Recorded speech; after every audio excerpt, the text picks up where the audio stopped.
But every time you sit in a committee to do your job for which you are paid for, you must have a sitting allowance. I have been summoned by a parliamentary committee to make presentation. A committee of about 25, I remember that time, members of parliament. That's when we were doing the Punguza Mizigo. Yes. They come, they sign, and they disappear. We ended up with only 4. And the reason they sign is so that they don't lose the sitting allowance.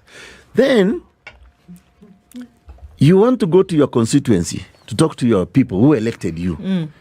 We are paying you mileage. For your fuel, for your car. For your fuel, for whatever. We are giving you all this money, but we are also saying we buy you a house. Or give you a loan. Well, that's literally we are buying, because we are giving you 25 million. 25? Yeah, I think that's 25. I think 25 million is what they get. 25? Yes. And they don't pay it back? It's not in mortgage? No, they pay. Yeah. So they take, the interest rate is about, what is it, 3%? Yeah, it's a very low interest rate. Like so you create 3%. the environment whereby they can borrow easily. Then we also give you money for a car. I think the car is about, is it 20 million thereabouts? But yeah, that's exactly. I mean, member of parliament gets that. That's why you can see some of them. You'll see a very shabbily dressed guy. All of a sudden, as soon as he becomes member of parliament, the transformation is so... They have cheeks. Yeah. And, you know. Even start wearing labels, you know. So who fights for the soul and conscience of Kenya? And as we look at some of these things, because at the end of the day, Dr.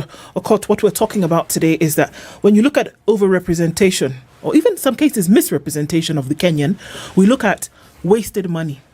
We look at money that can be used for so many things. I mean, look at what we're talking about today. Doctors want to go on strike. Teachers are already on strike because of what? Because the money that they're being asked to pay is money that was agreed upon. And we're looking at between 7 to 20,000 shillings.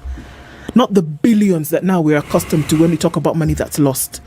We're saying that doctors, you said they were going to pay them 120,000 shillings, an increase to a certain amount, you won't pay them.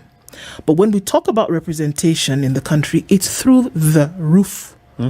That, let's leave alone from your MCA to your member of parliament, to your senator, to your governor, to your women rep.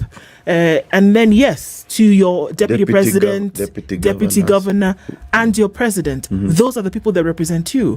But then, under the purview of the president, you have advisors here, economic, you have advisors here. I don't even know what they are. And it's likely that we will see more. Is it not enough?